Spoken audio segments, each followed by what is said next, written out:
Welcome to Power Greater Than You, a podcast about recovery, hope, and transformation. Hosted by JD and Sean, we dive into life-changing stories, spiritual growth, and the journey beyond addiction, because the power to change is greater than you. What is going on, everybody? Welcome back to another episode of Power Greater Than You. My name is Sean Mobley, and with me, as always... Hey, Sean, JD, good to see you. And we have our friend here, Dr. Brent. Welcome. Hello, thank you. It's good to be here. So good to have you here. Yeah, absolutely. We met at Grand Cathedral, one of my favorite places in Tampa. That's my happy place. Absolutely, a little camaraderie, a little cigar smoking. And, Yes. Oh, I thought when you say Grand Cathedral, you're talking about a church. Kind of, in a way, it's almost Yeah. The Church of Cigars, right? Yeah, I'll call a friend and say, hey, you want to meet me at church? Right. And if I'm not calling him on Sunday, he knows where I'm talking I about. like that. Absolutely. I like that. But yeah, we were at a members dinner, and you came up to me and said, hey, I like what you're doing, and I think I assumed you were talking about Cigar TV, but you were actually talking about Power Greater Than You, and you introduced yourself to us. So I guess kind of introduce, us the same way you did to me when we were at Grand Cathedral. All right. Well, I was talking about both. Yeah. I saw the Cigar TV first, but then I came across some of the Power Greater Than You on YouTube, watched Great. a little of that, and I was impressed. It's definitely, you're meeting a need by talking about this the way that you are. So thank you for what you're doing. Thank you. Great. And so you're a doctor. What are your credentials as far as? Well, I'm an obstetrician, gynecologist, board certified, and I've been doing this, the first baby I delivered turned 34 Okay. in January. So I've been doing it for a minute. Yes. Yeah. Congratulations. In doing that, substance use disorder is a very common problem for everybody across the board. But it's a particular problem that gets more complicated because when it occurs in someone who then becomes pregnant, there are additional issues. So I have seen a lot of ladies with this issue, and so it is an important one to talk about. And so when these patients, I guess, right, when the patients come to you, they're just finding out they're pregnant, and do they actually say, I use drugs, or I'm drinking alcohol, or how does Rarely. that? Rarely, right? Rarely. Yeah, I don't have that problem, Right. but I am pregnant. That is not the typical way that it occurs. I did private practice for 25 years, and at the end of 2020, retired from private practice and now just work as a hospital-based physician. So I do in-house coverage at 2 high-risk referral centers here in Tampa now. So I don't have an office of my own. When I did, you would get to know people and you would start to get a feeling that they had something going on, because there are just so many clues that get dropped when you are interacting with people on a regular basis. So most of the time, that would be how we would figure it out. Or years ago, you were able to just routinely drug test everybody if you wanted to, and sometimes that's how we found out. But a lot of times this population, the population of women who are pregnant who are also struggling with substance use disorder, frequently they don't get prenatal care. Their own health and the pregnancy is not a priority. Their priority, they're driven by meeting the needs of the substance use issue. So keeping a job, having good health care coverage, taking care of your own health, those are just not things that are on their radar, and that's not their fault. But pregnancy ultimately will conclude with labor or other complications, and that frequently forces the woman with a substance use disorder who may not have ever interacted with a healthcare provider about it to come to the hospital. So that's how we encounter a lot of women. So you don't. So if you run a blood test, there's no screening for drugs. It really. You can use urine tests. That's Okay. that's the quickest way to do it. We don't really use blood testing that much, but you can test the urine, and then if the patient doesn't allow that, or you're not able to do it for some reason, once the baby's born, there are very characteristic features of withdrawal. It's called neonatal abstinence syndrome. So when a child is born and starts to be unusually irritable or inconsolable or won't feed normally, won't sleep normally, those are clues that you need to drug test the infant, and then that's how a lot of issues are discovered. But sometimes you will see a patient who just, that's what gets them to the point where they're like, okay, I got to get help. And just recently, within the last 2 weeks, had a patient like that who came in to our emergency room, and she didn't really have a complication with the pregnancy at that point. She just decided at 2 or 3 in the morning, I need help. And she came to the hospital, and that's what she said. She said, I haven't seen a doctor for this pregnancy, don't know how far along I am, and I need help. And that's the first in recovery in general, as asking for help, and that's the scariest part. Yeah. Can I ask what kind of drugs she came in for? Fentanyl. Yeah, she was using fentanyl quite heavily. Wow. So we assessed the pregnancy. She was early 3rd trimester. Medically, fortunately, everything else was fine. You have to look at so much stuff because a lot of patients who are using these substances, they're at risk for other things too, including things like HIV, hepatitis C, syphilis, because if their method of administration is IV, clean needles aren't a priority either. Right. So you have to really look globally at everything. So you assess them medically, you assess the pregnancy. So we did all that, and fortunately she had no other issues. We got her admitted to a medicine service, and we provided ongoing monitoring for the pregnancy. They stabilized her for a few days and made sure she was on a regimen that would prevent withdrawal. And so when you say regimen, would it be Suboxone? Can you give Suboxone to somebody? They chose methadone for her. Methadone. She had intermittently tried Suboxone in the past, and it didn't do well for her. Okay. So they gave her the alternative of methadone, and that did work well for her. And when she had been there for a few days, we knew she was stable, was going to do well from a medical standpoint. She accepted referral to an inpatient rehab and was transferred. Excellent. And so she will stay there till the term of her pregnancy?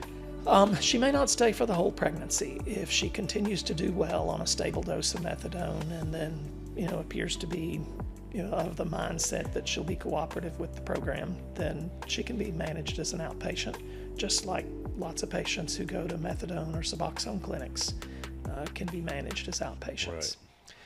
Right. You don't have a legal ability to force someone into treatment or force them to stay just because they're pregnant. Right. So you really have to try to build rapport with the patient and work with them so that they trust you and they know that you have their best interests at heart, that you're not in judgment or condemning them for being weak or being selfish and not caring about the baby. Someone with substance use disorder is not in control. The disorder is. And it's not a personal flaw or a weakness, that alcohol or opiates or amphetamines got the best of them. Most people who have it have a genetic predisposition, and it's all because of the way their brain is wired to work. And once it's in control, it's just like having diabetes. You don't make decisions that cause you to get insulin-dependent diabetes. It's a terrible situation when you do.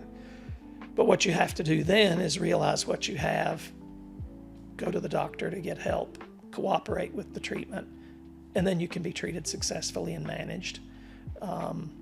That's where the person with substance use disorder has to take responsibility. They're not necessarily responsible for how they got there. Right. But they are responsible for cooperating with treatment that's offered. They have to want to be well. And when they do, they can be well. Right. Yeah, it's about surrendering to the addiction. And I know I'm curious, but I'm sure, Sean, I know whenever I went to the doctor, they're like, okay, here's how many drinks do you have a week? And I'm like, maybe 3.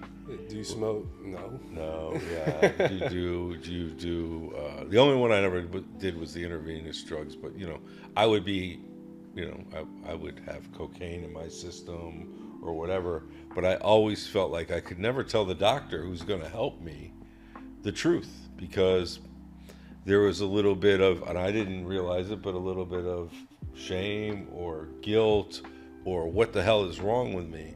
So, the question I have for you, when the women come in that are coming in to be treated for their pregnancy, like is there a way that eventually, slowly, they'll be like, after the first week or second week, look, I may be struggling with this, because I'm sure, at least with me, when I was drinking or drugging, the next day I felt horrible, and I can only imagine a pregnant woman having a couple bottles of wine the night before and how she must feel about herself the next day. And that shame and that guilt only does one thing, and it incorporates more addiction, right? Because the only way I can get past that is to do something else. It's interesting that we really don't see that much heavy alcohol use for pregnant women. Okay. When someone comes in for pregnancy, more than 9 times out of 10, it's going to be opiates or amphetamines or cocaine. Okay. And not alcohol as much as, in the remote past, everyone talked a lot about fetal alcohol syndrome, and it was much more common. But back when that was seen a lot more frequently, the other things weren't as widely and easily available. Right. So now what we see most of the time is not necessarily an alcohol issue. But they are out there. They are out there. Certainly are. They are out there, and you have to screen for that, and you figure it out. And a lot of times when a patient presents to the emergency room and alcohol's an issue, you smell it on their breath, or by exactly how they're acting. She's drunk. Mm-hmm. The other things aren't always as obvious. So we don't see serious alcohol use nearly as often as we do fentanyl, amphetamine, I'm sure you cocaine. see crack cocaine. When you say cocaine, you mean crack cocaine. Cocaine, any form. What about benzos too? Do see that some, and of course it's an issue as well, because you develop a dependence on it, and then when you don't get it, you can go into withdrawal, just like you would if you were in withdrawal from alcohol, and get DTs and have some real serious medical issues from that. Benzos actually work on the same receptor in the brain that alcohol does, so they're very similar. Opiates work on a different area of the brain. Right. So benzos, we do see that some as well. Usually though, when someone has a substance use issue and they've got benzodiazepines in their system, they've also got other stuff. They're not using benzos alone. Right. It's not an exclusive. Yeah. So fast forward to the birth of the child. Mm-hmm. What kind of side effects do the children have, and is there different side effects for the different types of drug use? Most of the drugs of abuse are not going to cause birth defects. Okay. So that's very fortunate. Mm-hmm. There may be a slight increase in some particular birth defects, especially with early first trimester cocaine use.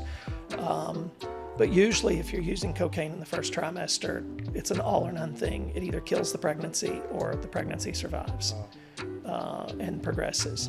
But any issue, anything that the child is getting, it's getting through the placenta and the umbilical cord. It's getting everything the mother takes, everything she uses, whether it's fentanyl or heroin or cocaine or amphetamines or alcohol, benzodiazepines, marijuana, whatever the mom is ingesting, it all crosses the placenta.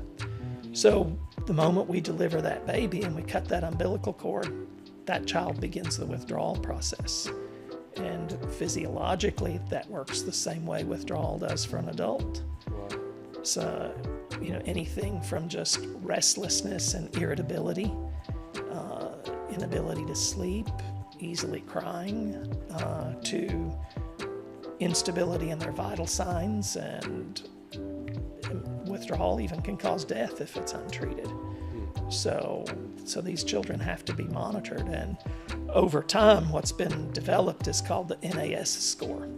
Neonatal abstinence syndrome is the way that the pediatricians will assess a child that's beginning to act fidgety. And sometimes we had no idea that mom was using. So when you say, is it like 6 months all of a sudden you start noticing things, or no, these are right away? Within hours usually. Within hours. Definitely within the first day or two. So, which is another reason why we don't release moms and babies from the hospital the same day they deliver. You know, the baby needs ongoing assessment to be sure that it's stable for a number of things, not just the potential for drug use, but other stuff as well. So during that period of observation, if you see the child's behavior begin to move in a way that's consistent with a baby in withdrawal, then you can actually score the baby on how irritable they are, how much they're eating, how many bowel movements they're having, how long it takes to console them if they're crying, how much they sleep, how well they feed when they are given the opportunity to nurse. You can look at all of those things. And if they are at or above a certain score, you drug test the child, and then you begin appropriate treatment for whatever was positive.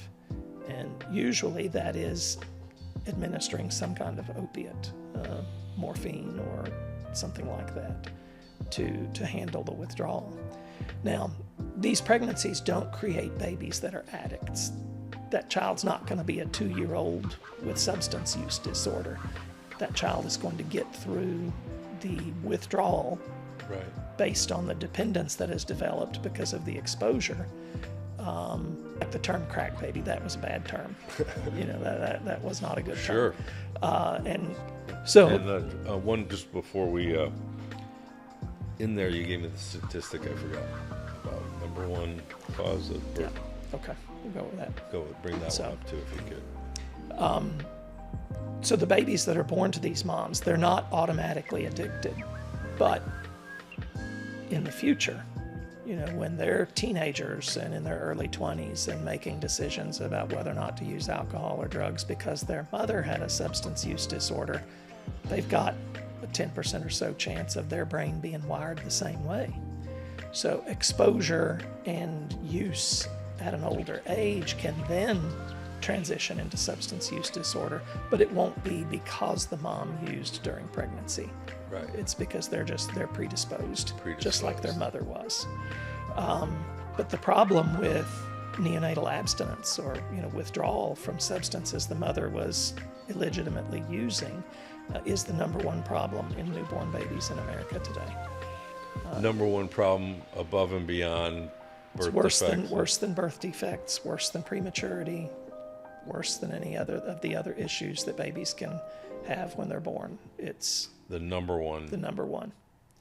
And in some at least I haven't looked at the numbers in a bit, but the last time I did look at them, the states of Kentucky and Tennessee had the highest rates in the country for babies that would go into withdrawal. And in some areas in those states, at any given point in time, 50% of the babies that had to be put in the neonatal intensive care unit were there strictly for management of withdrawal. Wow. And what's the duration of that treatment for a baby? A few days to a few weeks. It depends on the severity of the mom's use and what she was using. Okay. In those two areas, oxycodone was the big thing. Lots and lots of oxycodone use.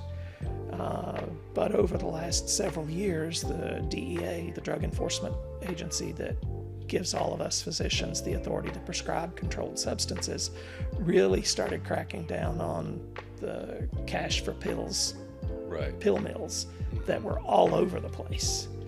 And it became much harder for unscrupulous providers who could write prescriptions to make a lot of money that way. So that, I'm sure that's affected the demographics some, but for the people who developed substance use disorder and had it perpetuated because of those providers, now they just transition to whatever. Maybe they can't get oxycodone anymore, but they can get fentanyl, they can get heroin, they can get whatever. And as you know, if you need it, you're going to find a way to get it. Right. Now walk me through and thank you for that. That's very informative, and I had no idea about some of the things, the statistics you just talked about. How does somebody find, or where, if somebody is watching now that's pregnant, that has these concerns, or may or may not be to the point where they've admitted they have a problem with drugs or alcohol, how do they find someone like yourself or one of these services? What is the process of... Okay. if the woman is pregnant and is struggling with substance use disorder, and she already has a relationship with an obstetrician and she's getting prenatal care, I know it's hard. It's hard to admit that. It's hard for people to admit any mistake they've made. But it's particularly hard if you think there's a huge social stigma or shame associated with it. And first thing, before I go on to what they need to do, I want the people who are listening to understand, it's not your fault. It's the way your brain was wired, and you didn't do the wiring. Just like a person who develops diabetes and depends on insulin, they didn't choose to become an insulin-dependent diabetic. That was not their responsibility. But where their responsibility comes in as a diabetic is go to the doctor, listen to the doctor, watch what you eat, exercise if you can, take your insulin correctly, monitor your blood sugars. Well, if you've got substance use disorder as an illness, you weren't responsible necessarily for how it got started or the fact that you were just predisposed to develop that. But once you see it and you know it's having an impact on you and your health and your family and your children and every other aspect of your life, you are responsible for deciding to get help. Right. And if you want to be well, you can be well. And didn't, I'm sorry, I didn't mean to interrupt, No. but was it in the 50s or the 60s where the American Medical Journal said that addiction is a disease, alcoholism is a disease, right? And so that was a big change and shift as to, well, this is just somebody who's doing drugs or alcohol, and they just have this either self-destructive or lack of willpower. You know, it's just them. But could you maybe explain Sure. what that definition of disease and addiction? Well, it was in the latter half of the 20th century when the medical community did come around and begin to recognize that there is a genetic predisposition for developing a dependence on alcohol or on other substances. And it has to do with the way your brain is wired. There's a neurotransmitter called dopamine. And dopamine is what a normal brain releases. When you're hungry, you get this feeling that you're hungry. And if you don't get fed, you get irritable and you're not content. And when you finally eat something, your brain releases dopamine to tell itself, all right, they fixed the hunger. In the person who's predisposed to addiction, that system doesn't work normally. And their brain needs more dopamine to feel content, to feel like they're getting what they need. And the substances to which any individual is addicted, for whatever reason, there may be a particular substance that causes the surge in dopamine their poorly wired brain needs. So it's that surge in dopamine that makes them feel satisfied when they use whatever it is that they're dependent upon. And then there's another system in the brain that's supposed to put the brakes on that. It's supposed to regulate the dopamine system. But sometimes the brakes don't work. Right. And like if your brakes don't work in your car, you don't do risky things in the car because you'll eventually get hurt. Well, if you've got this predisposition to, because of genetics, because of family history, and you engage in using the different things that can trigger this, then that's how it develops. But back to what we were talking about, how does the pregnant woman get help? Right. So if you've already got a relationship with an OBGYN and you're already going in for regular appointments, I know it's hard, but just talk to them. Say, I really need to tell you something. I'm struggling with pills. I take half a dozen pills of oxycodone a day. Or I'm doing this or I'm doing that. What can we do to get help? And any board-certified obstetrician should have a level of awareness about the topic to know that they need to reach out to whoever the locally available addiction management specialists are, and then manage the pregnancy and the patient in conjunction with that. And now, will they switch OBGYNs and No, come to not someone like necessarily. yourself? Or? They may refer them to a high-risk specialist as well, who will provide consultation and advice, and the regular obstetrician still do the delivery and manage the prenatal care. But if they develop other complications with the pregnancy, potentially because of the substance use, then they do frequently get referred to be managed exclusively by high-risk doctors or a high-risk hospital, like one of the ones where I work. So that's how I've come to encounter so many people, is spent most of my career working in hospitals that did take high-risk referrals. But yeah, you just need to be honest, make the choice. You want to be well, be honest, make the choice to ask for help, and then take the help that's offered. Great advice. It's a hard choice, Right. but it's hard to look for treatment. It's hard to admit that you have this struggle. It's also hard to lose a baby, to lose your job, to lose your house, to lose your family relationships. It's hard either way. Choose your hard. Yeah. You got to pick one or the other. Yeah. Well, I know for me in my partying and addiction, I don't know what came over me that made me ask for help. My power greater than myself. What about these women who have babies and then they need to go to treatment? I had to go to treatment. I couldn't have white knuckled it. Is there a program for the babies? Maybe these women don't have families, or the husband at home or father figure at home is abusive. Where do you put these babies when the women need to go get help? We of course get social services involved to help assess the situation and figure out somebody in her family or friend circle who will be a safe place to put the baby, because putting it with family or with people who know the patient well is always going to be the best choice. Right. A rehab center is not a place for a newborn. Right. That's just not going to work.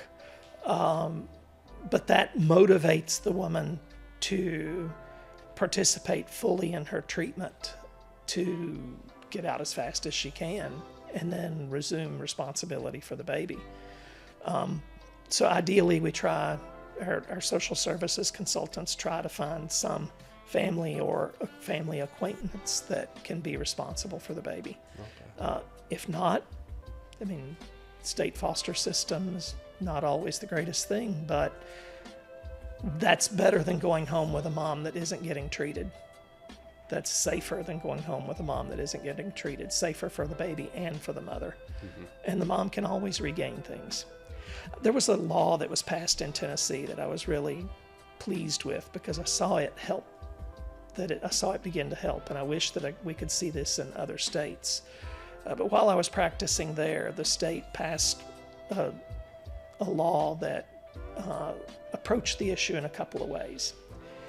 One, you could look at a patient if you identified that she was using on the basis of a drug screen or something that happened, and you could say, look, I know you're using. Here's what we need to do to treat it. If you'll cooperate with treatment, you'll allow regular drug screens, you stop testing positive for anything except what we give you to prevent withdrawal, then the baby cannot be taken away from you. If you if you cooperate with treatment and the baby goes into withdrawal and has to be treated, as long as it was withdrawal from something you had to be prescribed and you weren't using anything else, and you've come to your prenatal appointments, the state will not take your child away from you. But if your child goes into withdrawal and you weren't honest about what you were doing, or you were claimed to be cooperating with treatment, but you were still popping pills that you weren't prescribed, and the baby screens positive for something that was not part of your treatment, then you will lose your baby. And that made a big difference in encouraging women to seek treatment, not just by threatening them with the stick, but offering a big carrot. Look, right. Help us help you, some and you get to guardrails keep your baby. Of hope. Yeah, and I brought up, is it the medical journal, or who actually said that this is a disease? I think it was the American Medical Association. Medical Association. So here's the thing. In recovery, we go to 12-step recovery programs, and it says in this big blue book, it says that, and it's great. It's like, if somebody has cancer, people around us are going to rally us, support us. I've had friends that shave their head in support. But in addiction, like if Sean's, gone MIA again, or JD is nowhere to be found, and because I'm drinking and drugging and I'm on a tear, it's like, when is this going to stop, right? And so the reason why I bring this up is it says because it's a disease, people don't look at it like diabetes or like cancer. They look at it as like, you should be able to stop. You're pregnant. Now, come on, you're going to have a baby. What is wrong with you? And the answer is, for me, in addiction is, there's nothing wrong with me. I have a disease that is treatable. This is the beautiful part about it.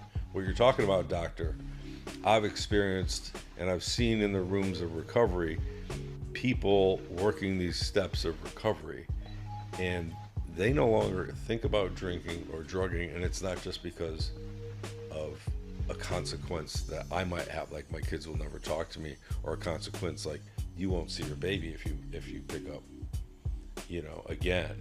It's like there is an actual way to do this, and the first step is, I admitted I'm powerless over these drugs and this alcohol. My life has become unmanageable.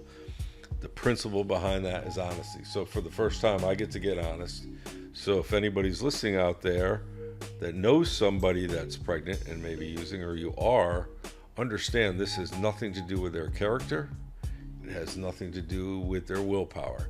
This has to do with the fact that they have a disease. And so once they say, or once I raised my hand and said, okay, I reluctantly said it. I said, I think I have a problem, because I'm going to always manipulate out of fear, because that's the other thing, is this is all fear-driven. Addiction's all fear-driven. And so once I admit I have a problem, then there are people, like you said, that can help. And the best help that I ever got were people that have gone through it and said, it's going to be okay. And power greater than you is actually step 2 in these recovery programs, which is we come to believe that power greater than myself could fix my problem and restore me to sanity. And in all the recovery books, it talks about the fact that it is a spiritual program. And what that means is just finding a power that's greater than you. It could be the power of the 3 of us, but it's not me, meaning I can't stop if I was able to get pregnant to say, oh, well, this is not good for my baby. Okay.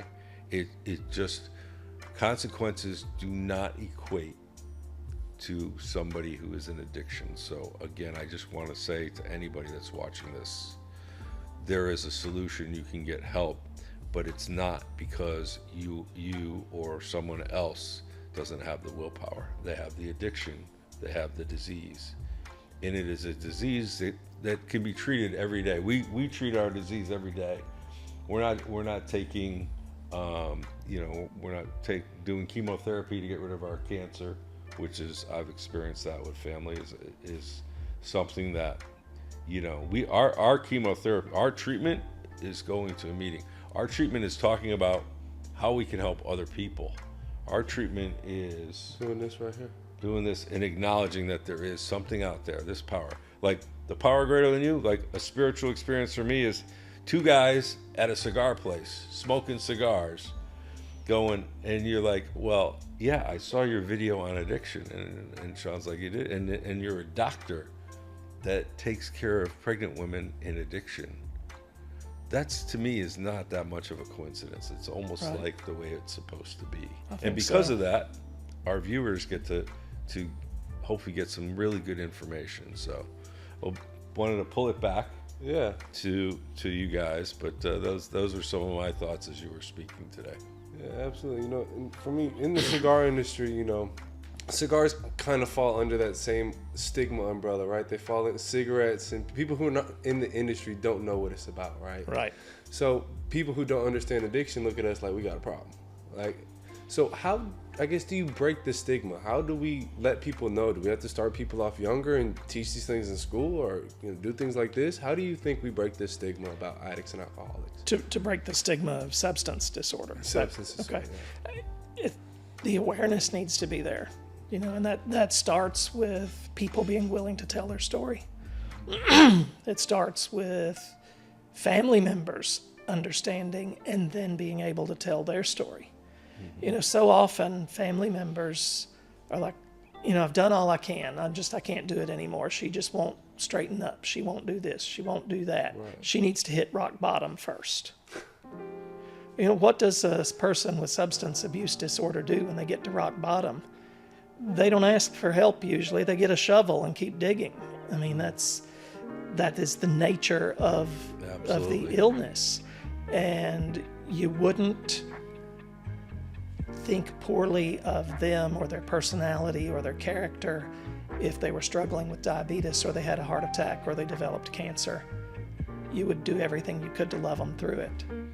And you'd get frustrated if they wouldn't take their blood pressure medicine every day, or they, insisted on eating cake with every meal and never checking their blood sugar. You'd get frustrated with them, but you don't stop loving them because of that. Don't stop loving someone because they have a substance disorder. Yes, it's hard. We know it's hard, but losing them for the rest of your life is hard. Having to bury them is hard. Like I said earlier, works for the family member too. Choose your hard. The earlier you can work with the person, with an intervention, with other people that love them, or with professionals that you've reached out to for help. It may not work the first time. Don't give up. Family members don't need to lose hope. The patient who's struggling with this themselves, they can't lose hope either. And I know it's hard, when you have lost your job, or you've declared bankruptcy, or you just completed your divorce and your ex has the kids, and you don't have any money, and you don't have any job, and you don't have any self-esteem anymore. It's hard to have hope in the middle of that kind of a situation. But you got to start somewhere. Understand that it is a problem. Understand it wasn't necessarily your fault. Understand that there is help. And then you just have to take it one day at a time. It's easier to maintain your hope, especially early in this struggle, if you just say every day, I'm going to do the right things today. It's like the old proverb, how do you eat an elephant? One bite at a time. It's going to take a while, but you'll get there. We're addicts. We eat an elephant 2 bites at a time. Yeah, I'm taking handfuls, But yeah, in culture today, we have social media and people see the partying and think it's all that. And, you're constantly trying to chase that high. And like a tool for me that I've started to pick up is reading. I was never a big reader, but now I try to put my phone down at night and pick up a book. I'm not going to knock out a book a week or anything, but you were kind enough to bring us this right here, and we appreciate that. So why don't you talk to me about this tool right here where people can maybe learn a little bit about addiction? It's a book called Understanding Addiction. No science, no stigma. And it's KNOW, science. Know and understand the science. For NO, stigma, to be without stigma. No science, no stigma. 2 authors. One of them I do not know, but the other one I've known for 40 years. He is also an OBGYN by training. He was younger than me, but he went to the same college I did, was in the same fraternity I was in. And then when I finished my medical training and moved back to that college town to practice, his dad was my next door neighbor. So, I know the whole family. This is an incredibly lovely, wonderful family. But Jason developed a substance use disorder, and it cost him his medical license and his first marriage, and a lot of stuff he had to walk through. Can I just interrupt here? When you say it cost him so he's no longer allowed to practice? He's regained his license. Oh, he has, okay. But he was not allowed to practice. Correct. Right. So that's almost just like the woman who's pregnant, right? You just need to stop, or there are consequences. Yeah. Yeah. But So yeah, and he tells his story in the book. I'm not saying anything that he hasn't already put in print and advertised to the world. So, but in it, where he had been delivering babies like I do, And then he lost that ability and lost everything and had to cooperate with treatment. And once he did, and his mind began to clear, and he talks about that in the book, about how it takes sometimes as long as 2 years to get your ability to think clearly back. And you have to be persistent and dedicated to your desire to be well. And it's a remapping of the brain, I understand, right? It rewires your brain. There's a part of the brain called the prefrontal cortex that is involved in conscious thinking and decision making. And so it's not just the dopamine system that involves being rewarded and feeling pleasure with certain things. The continued use of these substances that are required to get the dopamine high you need begin to affect how the prefrontal cortex works. That part of the brain can recover, but it requires an absence of the offending agent over a long period of time, and counseling and therapy in the meantime. So, but the book is really good. It's not necessarily written for physicians. It's not a medical textbook kind of, anybody can find it on Amazon. You can go on Amazon and order it and have it in a couple of days. It's written to people who are struggling.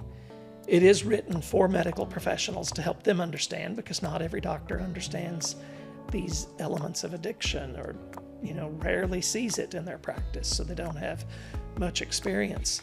So it helps those medical professionals, but it's also written on a level that the patient struggling with the disorder can understand and their family members can understand. And it has advice for all three: medical professionals, patients, and families. So excellent. Did we talk about marijuana? I don't think we did. Like we hadn't yet. When women come in and they're pregnant, because it's kind of like downplayed. I mean, here in Florida, there's, my doctor gave me a medical marijuana card, right? I hear that, so it must be okay. But when these women come in, marijuana is a big issue too, I would assume, with pregnancy. It is, and because it's now supposedly appropriately available with a medical card for certain medical diagnoses, that's given it an appearance of legitimacy and safety. But it's not FDA approved. It's not been studied well during pregnancy. It's hard to get enough data to understand. A lot of people will say, "Oh, marijuana's not a gateway drug." Well, most of the people that I see who are using harder stuff started with marijuana. I don't see very many people who never smoked a joint in their life and just went to oxycodone and heroin right off the bat. You just don't see that. Right. But the difficulty in getting enough data to really prove it causes issues or that it doesn't has to do with the fact that so many people who are using marijuana are also using other things. So you don't know what's responsible for the adverse things you see in babies. And to just do what we would call a randomized controlled study, that's not ethical to do on pregnant people. So it's just not done. But what you can extrapolate from other medical data that's out there, it's so clear in the medical literature that people, especially if they begin smoking marijuana in their teens, have a much higher risk of psychiatric disorders, especially schizophrenia, and they have provable decreases in their IQ, where they lose at least 10% of their IQ, and that's usually permanent. Wow. If you smoke weed on a fairly regular basis as a teenager, you just gave away 10% of your IQ, and you won't ever get it back.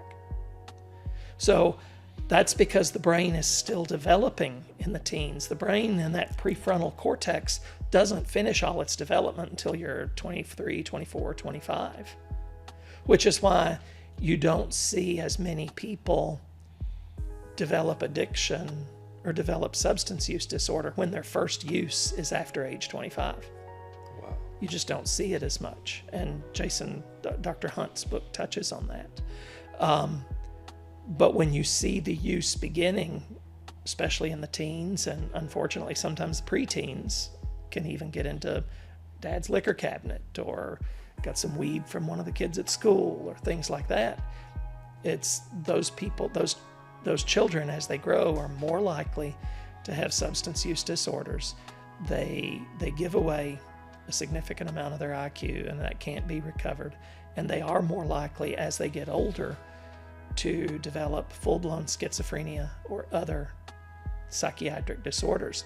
And if marijuana, even marijuana by itself, can have that effect on a brain that's still developing between age 16 and 25, well, the amount of brain development that occurs between conception and birth is way more significant and important for the whole child's life than the development that's finishing in the late teens and early 20s. So if it affects the development in the late teens and early 20s, how much more potential do you think there is? And why is it worth that risk to expose the developing brain of a baby? Wow. It just, so no, I'm never happy about it when a patient acknowledges that they're using marijuana during pregnancy, or they're drug tested for some reason and it turns up. But there's so much disinformation about the safety of marijuana out there that you can't convince people. And because it's so widespread and common, there just aren't any legal. 20 years ago, a woman was at serious risk of potentially losing her child, or at least getting a child services agency investigation if she had marijuana in her system when she delivered. You can't get anybody to do anything now because it's such a widespread use issue, partly because it's legitimized, because of medical cards, but also because some states it's also legal recreationally. So it's I don't think the public has been done a good service by that shift in how marijuana is looked at. And there's a ton of money going into maintaining that perspective. The people who wanted to legalize recreational use here in Florida at the last election. I don't know if it's true or not, but I heard that the industry put $100 million into the campaign to get it legalized here. Yeah. And if they've got that kind of money to spend on lobbying, how much more do you think they have at risk for, or at stake? They're motivated to have the public believe that, this is not an issue at all. It's just as healthy as breathing fresh air. So you mentioned Florida. We're out of Tampa. This is so shout out to Tampa. Now, being a doctor here, what are some and so just for people that live in Tampa, but this is what I would assume be in Chicago, New York, San Fran, wherever you are, like hospitals that we in Tampa that we might know. Can you say some of the hospitals that would help someone like that? I'm glad you brought that up, because earlier you asked me, how does a woman who's pregnant, who realizes she needs help, how does she get that help? And I started that answer and said that if she's already getting prenatal care, just be honest with your doctor. Tell them if they don't know exactly what to do, they can quickly find out with a phone call where they can send you to get your help. But a large population of the women that are pregnant, they're not accessing the healthcare system. They haven't gotten any prenatal care. They may not even realize they are pregnant because all that's on their mind is feeding the substance use disorder, and that's their priority. They're not even thinking about, what was that? Did I just feel a baby move? It just doesn't cross their mind. And so they frequently don't know until they're very far along, so they haven't seen a doctor. When a patient is like that and she can't get in to see somebody because she's too far along, or she doesn't have good health care coverage and a private office won't see her, just go to the hospital. Because all of the big hospitals have hospital-based doctors. They have programs to take care of high-risk patients, and not just the high-risk patient because of substance use, but the woman who comes in with complications because she has high blood pressure or diabetes or preterm labor or anything that can go wrong with a pregnancy.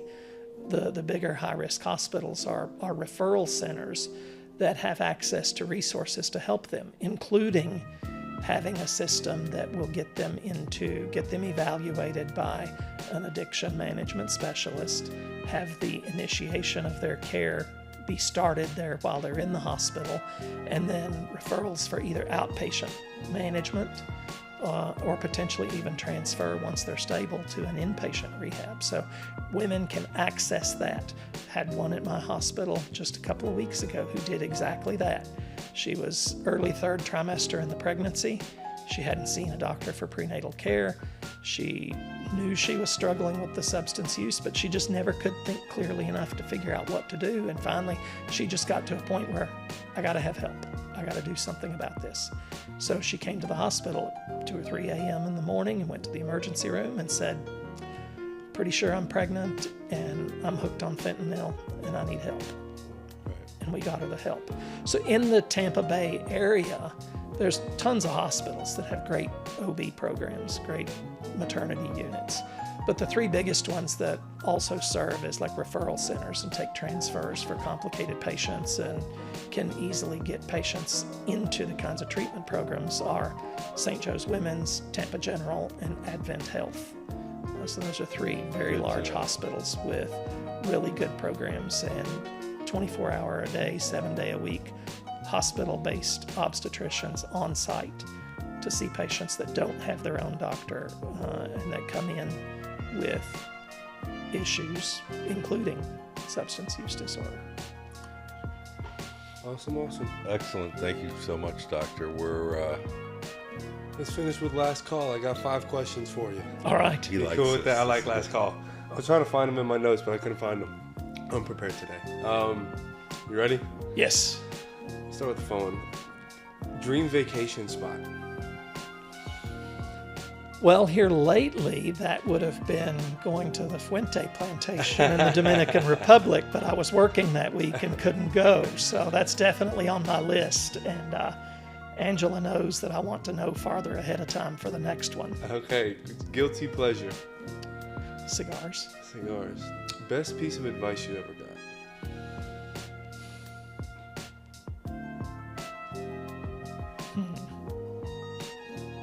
Sometimes I'm kind of hard-headed, so I've had to get a lot of good advice from a lot of different people at different times for different reasons. So that's a hard one.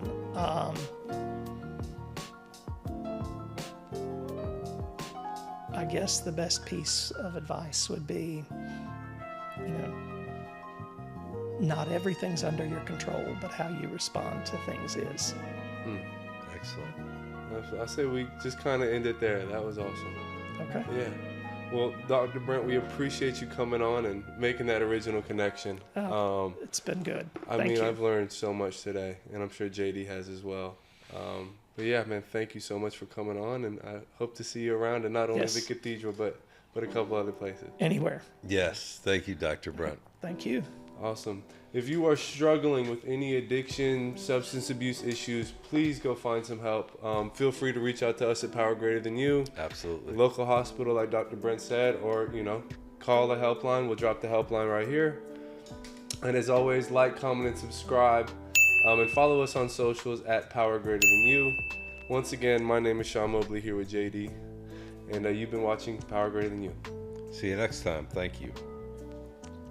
Thank you for tuning into Power Greater Than You. Your support is helping all of us grow closer to a power greater than ourselves. If you or anyone you know is struggling with addiction, don't hesitate to reach out. Help is on the way. Together, we're all getting closer to a power greater than ourselves, one step at a time.